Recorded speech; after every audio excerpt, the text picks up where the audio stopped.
Y es que la Corte Suprema de Justicia recibió ayer por parte de la Corte de Constitucionalidad la orden de elegir a su próximo presidente o presidenta en los próximos 5 días. Se les indica además que pueden cambiar, bueno, en realidad dice que deben de cambiar si es que no se llega a tener los consensos necesarios para cumplir con el plazo. Sí, cambiar de candidatos. De candidatos de 5 días para poder abrir mayor posibilidad de consenso. De momento, los 13 magistrados se han reunido 17 veces sin tener pues a ninguno que pueda tener los 9 votos necesarios. Los 2 con votos son Carlos Lucero, el actual presidente interino, y Carlos Ramiro Contreras. 9 votos son los que se requieren. El viernes circuló un video en el que el primero daba a entender que, como él es el vocal primero, puede quedarse como presidente interino todo el periodo. Eso fue lo que él dijo, sí. Pero la CC indicó que, de no obedecer su orden, podrían ordenar su destitución. Además, marca los artículos en los cuales se basa. Así es. Así que se destituiría a los 13 magistrados que ya integran a la Corte Suprema de Justicia si en estos 5 días no eligen al presidente o presidenta. Hago hincapié en esto de que puede ser presidenta porque si no se ponen de acuerdo tendrían que cambiar de candidatos. Para hablar sobre este tema nos acompañan ya 2 analistas, el licenciado Freddy Sánchez, quien es catedrático universitario, y el licenciado Oscar Morales, quien es experto en Derecho Penal y Constitucional. Y por supuesto, aquí como arrancamos por orden alfabético, licenciado Morales, hay quienes dicen que en realidad la Corte de Constitucionalidad no podría destituir a los magistrados de la Corte Suprema de Justicia si no se ponen de acuerdo. Ya hay una duda ahí y una pregunta que está circulando entre foros de abogados. ¿Cuál es su visión al respecto? Buenas tardes, bienvenido. Buenas tardes, Juan Carlos. Buenas tardes, Beatriz. Buenas tardes a los invitados. Gracias por la invitación. En principio yo creo que hay que evaluar el tema desde 2 perspectivas, la estrictamente jurídica y la estrictamente política. Y quisiera empezar con la primera, si me lo permiten. Y es que esto que está ocurriendo en la Corte es el reflejo, otra luz más de lo que demuestra el sistema colapsado de justicia que tenemos. Y además también demuestra lo que fue la cooptación de las Cortes nuevamente por digamos, grupos de poder con muchos intereses. Esa es una gran cuestión. La tercera cuestión que hay que ya evaluar es que los magistrados están jugando a la política. Las declaraciones de uno de los 2 candidatos, en el sentido de que pudiera seguir 5 años así, por eso él buscaba la primera concejalía y luego poder pretender hacer lo que se hizo en el ascenso anterior, que fue que una presidenta durara 4 años en el ejercicio de esa manera y que la Corte no se haya pronunciado. Digamos, es algo que uno tiene que contraponer ahora con este procedimiento que hace. Y el otro punto es que el otro magistrado que también aspira, pues también se dio una noticia sobre que él privó de que se diera información pública o de los casos de la sala que conoce los amparos y que solo él podía darla. Esto nos dice 2 cosas. Primero, la marcada, digamos, poca visión democrática de ambos, la falta de respeto a la Constitución, y yo creo que sí. Si ellos violentan la Constitución, ya respondiendo a su pregunta, digamos, violentan la Constitución al no cumplir con sus mandatos, creo que pueden emitir una resolución y podrían ser perseguidos penalmente de oficio y por el Ministerio Público. Y destituidos por parte de la CC, porque esa era mi pregunta específica, que la CC puede decir, miren, estos señores están violando la Constitución, hasta aquí llegamos. Mire, yo no creo que la Corte Constitucional tenga digamos, esa competencia. Realmente no la tiene taxativamente en un artículo. Si se integra el espíritu democrático republicano del país, la Corte sí creo yo que tendría un espacio para percibir a los magistrados para que cumplan con lo que establece la Constitución. Y en ese sentido creo, aunque no comparto, digamos, muchos de los criterios de la Corte, que en esta ocasión es bueno para reinstitucionalizar el país, empezando por las Cortes. Así que, aunque no tenga un asidero jurídico estricto, censo, sí creo que el espíritu constitucional se puede recoger y poder ampliar ahí para el trabajo de la Corte de Constitucionalidad. Gracias, licenciado Morales. Doctor Sánchez, sincerémonos, ¿cuál es la pugna? ¿Cuál es el premio? ¿Por qué la pugna? ¿Por qué no podernos poner de acuerdo? ¿Qué es tan importante? Más allá de ser, por supuesto, presidente de un órgano de Estado, ¿pero es el honor de serlo o hay algo más? Buenas tardes, doctor. Muy buenas tardes, Juan Carlos. Muy buenas tardes, Beatriz, y también por invitado institucional que nos acompaña. Bueno, yo lo que observo es una crisis democrática efectivamente determinada, que pues, ya hemos hablado en demasía, relacionado especialmente a este tipo de problemas que afronta la Corte Suprema de Justicia, y que en la actualidad, independientemente de que pues, no está Céfala, sino siempre hay un magistrado interino que en determinado momento pues está al frente de la institución, y como bien se deduce, en la anterior Corte Suprema, que duró un año, ustedes observaron también que el presidente de la Corte Suprema de Justicia pues se quejaba de ciertos aspectos relacionados a la administración. Pues él decía que unos, es decir, 12 magistrados eran los que estaban a cargo especialmente del organismo judicial o de la juridicidad, y él pues desembocaba especialmente lo relacionado al procedimiento administrativo de la Corte Suprema. También pues yo observé dentro de esa corte que existieron algunos problemas relacionados especialmente al nombramiento de cada una de las personas que dirigen también la Corte Suprema de Justicia, ¿verdad? Como por ejemplo podría ser el secretario de la Corte o secretaria de la Corte, puede ser también el directivo del organismo judicial o gerente del organismo judicial, y esto determina especialmente este tipo de poderes que se ejercen al momento de ser nombrado ya sea presidente o presidenta de la Corte Suprema de Justicia. Lo que implica también que hay poderes fácticos, poderes oscuros, que también de una u otra forma realizan la presión relacionada a que pues proponen necesariamente a quién puede ser el presidente o presidenta de la Corte Suprema de Justicia, y con ello de una u otra forma entran en negociaciones a efecto de determinar políticamente el cargo que puedan representar. No obstante, yo pienso que la elección como tal y la forma en la que se ha dado a través de los casi 38 años que tenemos, o 39 años de Constitución, hemos observado que esta forma de elección cada vez se ha ido volviendo un poco infructuosa, derivado especialmente de la participación que se tiene, no solo del gremio de profesionales, sino también de la elección que se da por parte del Congreso de la República. Yo discrepo especialmente de los temas que se observaron en el Congreso, en donde ellos relacionaban que se había efectuado una elección democrática. ¿Por qué razón? Porque a mi juicio, todos los diputados, ustedes se percataron, los 160 diputados se pusieron de acuerdo para poder elegir a la Corte Suprema de Justicia. Es decir, eso no es democracia.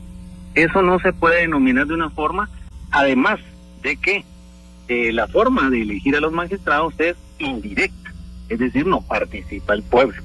Independientemente de ello, a mi juicio, sí efectivamente se está realizando una presión directa por parte de la Corte de Constitucionalidad, con el objeto necesariamente de que no quede acéfala la presidencia de la Corte Suprema de Justicia, y en los próximos 5 años tengamos presidente, porque esto es insólito.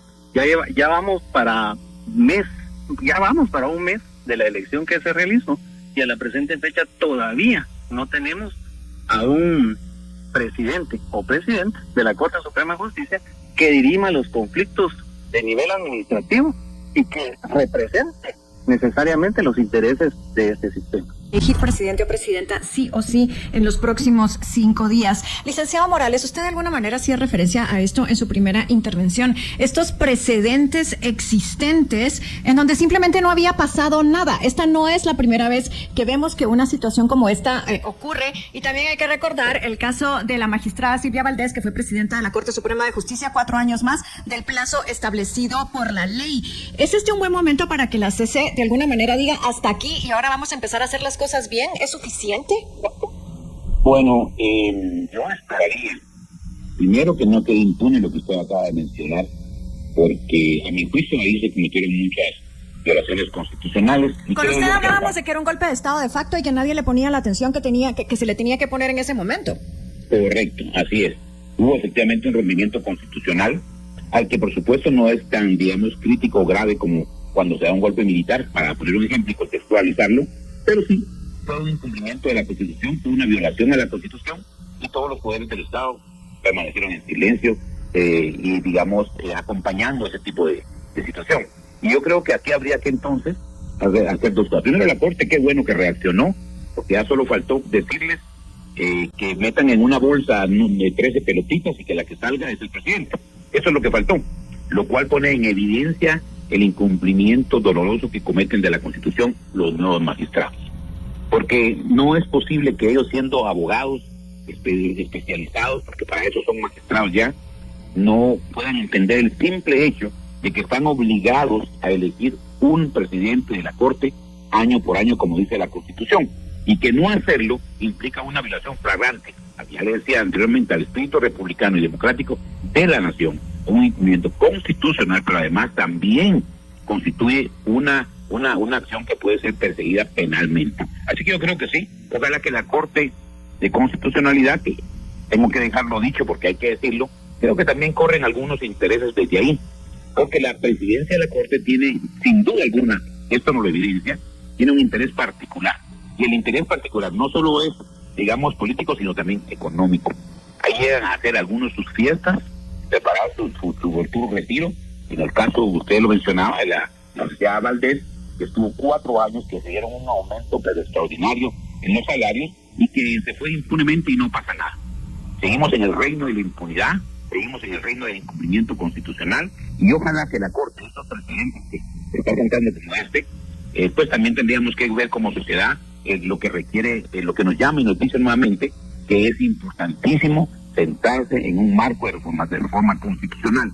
Quien no entienda eso, estos escenarios los vamos a seguir viendo reiteradamente durante los muchos años más, y lo que es peor, vamos a seguir prestando la justicia de Guatemala, la justicia de cada ciudadano, la justicia de todas las leyes que se presentan a intereses puramente mercantilistas. Doctor Sánchez, yo quisiera hacerle la pregunta que al principio le hice al licenciado Morales con respecto a que si usted considera que la CC tiene o no tiene la potestad de eventualmente remover de sus cargos a los magistrados de la Corte Suprema de Justicia si no acatan esta orden que emite. Como le decía, hay varios juristas que dicen que se está extralimitando en sus funciones. ¿Qué opina usted? Mi opinión respecto a que la Corte de Constitucionalidad haya inclusive citado los artículos relacionados a las propias destituciones de los magistrados, pues evidentemente, como conocedores del derecho, especialmente desde el punto de vista constitucional y la defensa del orden constitucional que guardan ellos, pues es un tema que pues a todos nos preocuparía, especialmente porque pues el poder ya fue electo, independientemente de que ellos se rehúsen a cumplir una resolución dictada por los magistrados de la Corte de Constitucionalidad. Yo considero también que es uno de los aspectos más interesantes en relación a que el desarrollo de la Corte de Constitucionalidad, vertiendo especialmente lo relacionado al Poder Judicial, lo que implica, como lo decía el colega, que tienen que haber algunos intereses también relacionados a la propia Corte, a que la Corte Suprema de Justicia no quede acéfala y que se determine de una vez por todas quién debe de ser el presidente o presidenta de la misma, a efecto especialmente de dilucidar ese campo que ha quedado en la nebulosa por el solo hecho de no, digamos, ponerse de acuerdo desde un punto de vista político y dirimir el conflicto de una sola vez. Ahora bien, queda acéfala, y disculpe la interrupción, doctor Sánchez, pero está acéfala en el momento en que tiene un presidente interino que es el vocal primero porque recibió el apoyo de la mayoría de los diputados que estaban en ese día en el Congreso de la República. Está acéfala, de verdad. Pues lo que observamos es que no está acéfala. El tema central es que no se ha elegido de manera directa por parte de los mismos magistrados quien va a ser su presidente, lo cual implica que necesariamente aspectos de interés. Por ejemplo, desde el punto de vista del Congreso de la República, pues ellos eligen a los 13 magistrados que van a integrar la Corte Suprema y se determine especialmente en el vocal 1, que es el que suple, sí, efectivamente, pues el presidente tenga algunas gestiones que realizar dentro del territorio o bien fuera del territorio. Pero bajo las circunstancias actuales pues no está acéfalo, pero sí se pretende con una resolución de esta naturaleza de la Corte de Constitucionalidad es dejar de una sola vez electo o electa a la próxima magistrada presidenta o presidente de este organismo. Licenciado Morales, ¿cuáles son las probabilidades que dentro de un año esto vuelva a pasar, tomando en cuenta este precedente que está sentando en este momento la Corte de Constitucionalidad? Bueno, mire, yo creo que lo van a repetir el otro año y lo van a seguir repitiendo durante los demás años que vienen. Porque, reitero, y no es un capricho, pero es una visión institucional y constitucional, la que en mi caso tengo, que desgraciadamente los buenos deseos y los buenos propósitos con que la Constitución se formuló en un momento dado de la historia no dieron pauta a un abuso excesivo de la interpretación que se hace. Y por eso creo que vamos a tener necesariamente que atender una reforma constitucional. De lo contrario, los magistrados que hoy entraron ya van a tener esta pugna, van a ver si lo resuelven por este procedimiento que la Corte hace, que dicho sea de paso, quiero reiterar ahí mi criterio.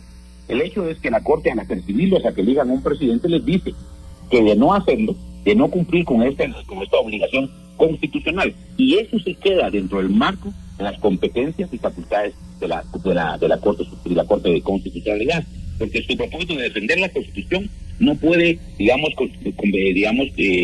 interpretarse como que es un muro alrededor, no, también que esa Constitución viva, que esa Constitución se desarrolle, que esa Constitución se cumpla estricto sensu.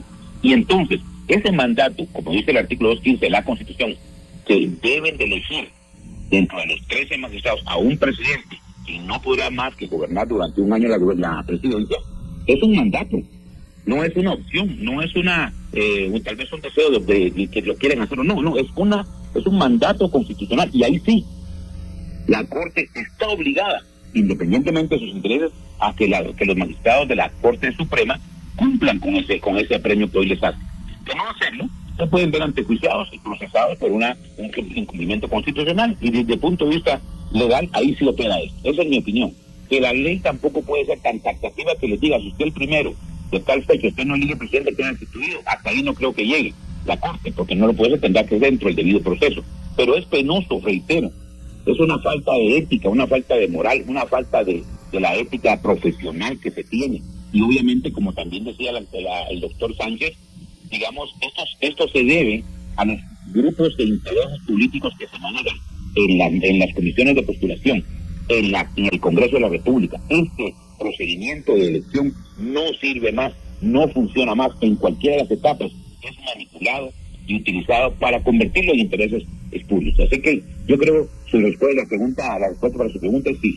Vamos a seguir viendo esto reiteradamente, no solo en la Corte, sino en muchas otras instancias de Guatemala, si no reformamos esa bendita Constitución y la bendita ley de comisiones de postulación y demás factores.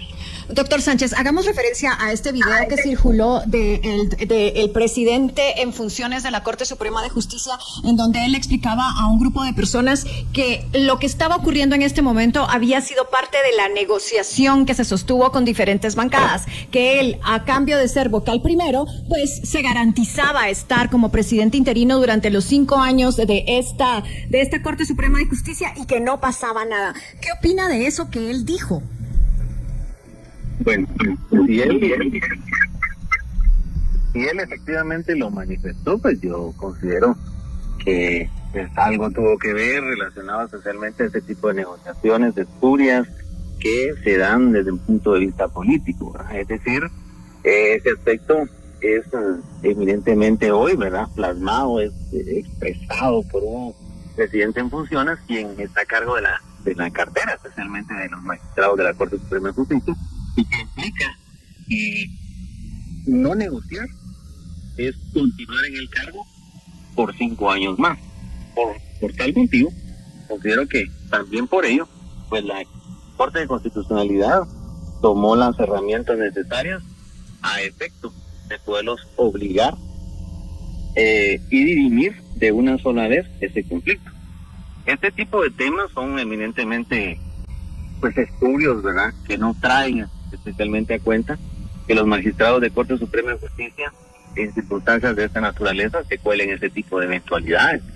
No dudo que haya sido una negociación directa por parte de los propios diputados que hayan ostentado el poder para poder elegir a los magistrados, y que, dicho sea de paso, lo haya manifestado el presidente en funciones, quien está a cargo de la magistratura superior de este organismo.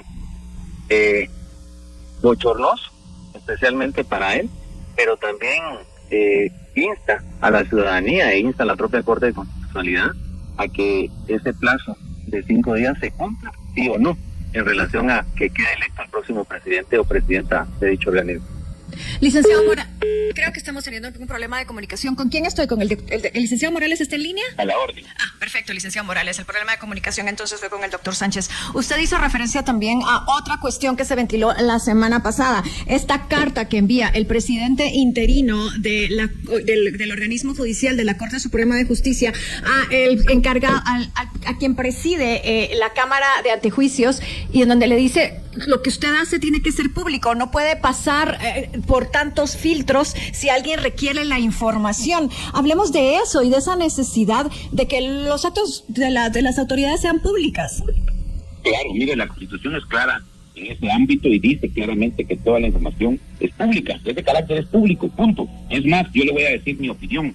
Creo que la ley de acceso a la información pública es tan mala que en vez de haber fortalecido el derecho de acceso a la información pública, la limitó al crear normas y reglamentos que no son innecesarios. La información pública es pública. En Estados Unidos hay un procedimiento, y lo voy a poner en contexto.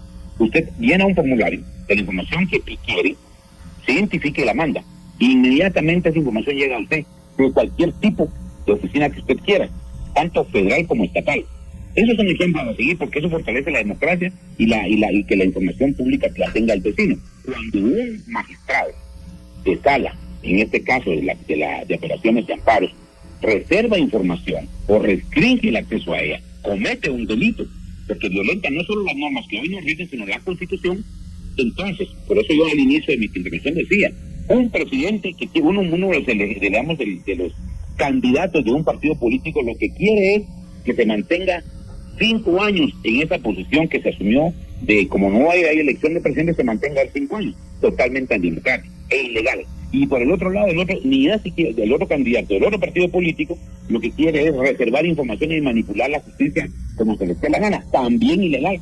Miren, deberían ser perseguidos de oficio, pero bueno, ya sabemos que aquí persecución penal no existe, no va a existir si seguimos con estos escenarios que tenemos en el ámbito. También me dio mucha vergüenza ver esta noticia de la reserva de información, porque se esperaba que la Corte agilizara los procedimientos, que agilizara los problemas, que evidenciara los problemas que hay en la tramitología, que evidenciara los problemas que hay en forma administrativa, la falta de recursos, de falta de personal, a manera de que el ciudadano entienda que cuando hay eventos para generar mayor, por ejemplo, personal y que den los trámites y que finalmente la justicia llegue al ciudadano pronta y cumplida, pues lo que se está haciendo es que se están creando reinaturas, mini reinaturas en cada sala donde cada quien quiere hacer lo que se le da la gana.